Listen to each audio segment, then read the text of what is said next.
Totalnya selama 4 tahun ini kita udah lebih dari 2000 lulusan. Jadi setiap tahun itu sekitar 500. Lapangan kerja yang terbuka untuk paket C ini kan nggak jauh-jauh dari OB, ya kan, security, udah.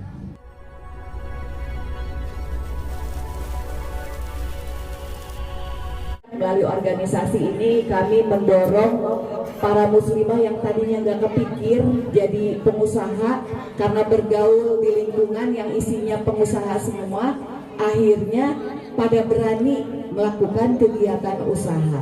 Karena istri Nabi Khadijah Al-Kubro juga seorang pengusaha tulen yang hebat, ya. Jadi saya mendorong para perempuan-perempuan di Indonesia, para muslimah-muslimah di Indonesia berani berdikari, mandiri, tidak tergantung dengan siapapun melalui kegiatan usaha.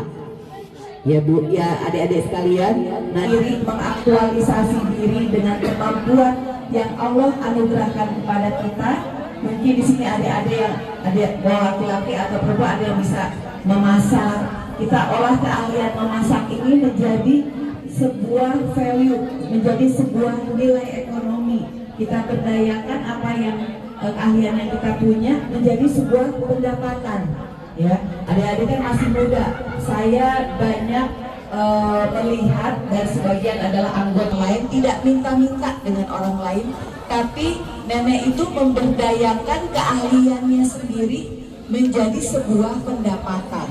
Jadi harapan saya adik-adik semua yang sudah lulus dari sini, ya, kalau memang punya passion itu artinya hobi atau keinginan, bakat, ya, silahkan terjun ke dunia wirausaha. Di IPMI yang biasanya yang menjadi permasalahan adalah kan keluhan dari para pelaku usaha, modalnya dari mana, ya. Nah, modal sebetulnya dari pemerintah itu sudah ada stimulasi.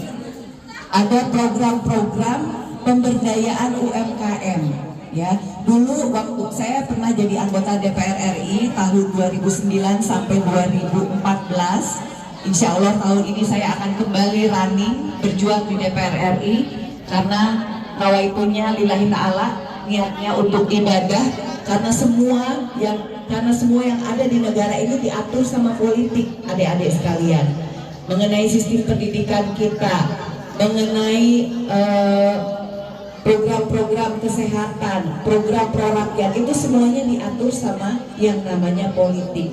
Meskipun mungkin adik-adik tidak ada keinginan terjun ke dunia politik, tetapi paling tidak harus ada pemahaman mengenai politik.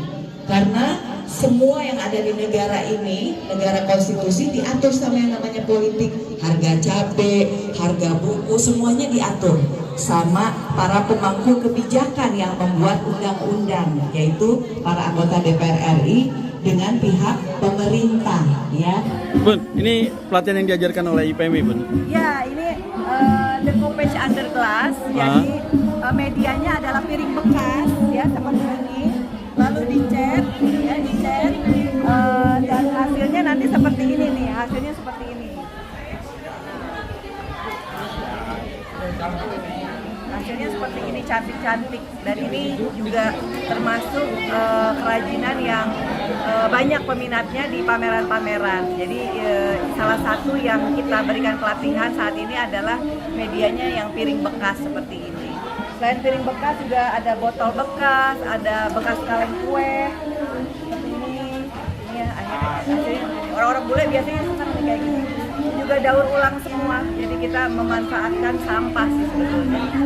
Ya, jadi sesuatu yang ada nilainya jadinya. Recycle.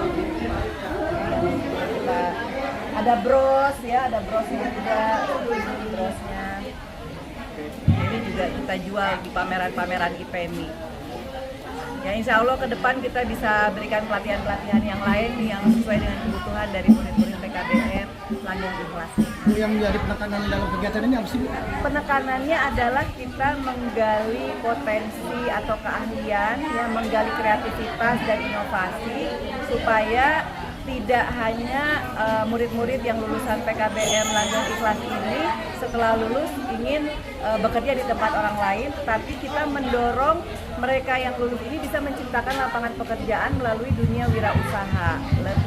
Lebihnya lagi tepatnya mereka bisa membuka startup melalui keahlian-keahlian atau skill yang mereka punya. Seperti sekarang saya berikan pelatihan dari IPMI, pelatihan decopage dari barang-barang bekas ya, recycle, dan akhirnya setelah diberikan pelatihan yang tadinya piring bekas sekarang menjadi sesuatu gitu. Jadi piring yang bisa untuk pajangan dan cantik, ini juga bisa dipakai untuk piring makan juga gitu. Seperti ini, bros dan lain sebagainya.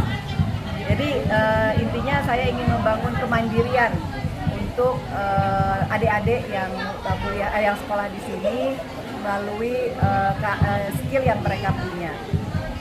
Soal pendidikan ini CSR atau biaya sendiri atau bisa gratis? Kalau pendidikan itu kan sebetulnya bagaimana kita mengelola sumber daya yang ada di sekitar kita. Jadi yang pertama, kalau ini cuma sebatas ruangan ya, yang tempat yang juga kalau tidak ada sekolah juga dia malah nggak bermanfaat gitu ya.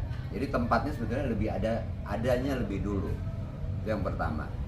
Terus yang kedua, bagaimana kita mengajak anak-anak muda, itu gurunya semua relawan. Nah, relawan itu banyak tersedia sebenarnya di lingkungan anak-anak yang sudah lulus S1 atau masih berkuliah. Nah, itu kita ajak dia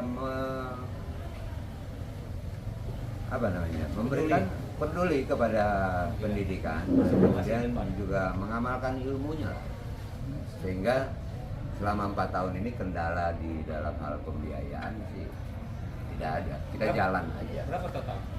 Totalnya selama 4 tahun ini kita udah lebih dari 2000 lulusan.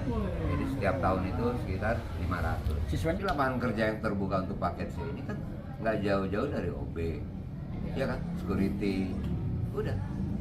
Jadi harus ada keahlian-keahlian Nah, yang skill itu penting. itu yang menurut saya itu kita perlukan.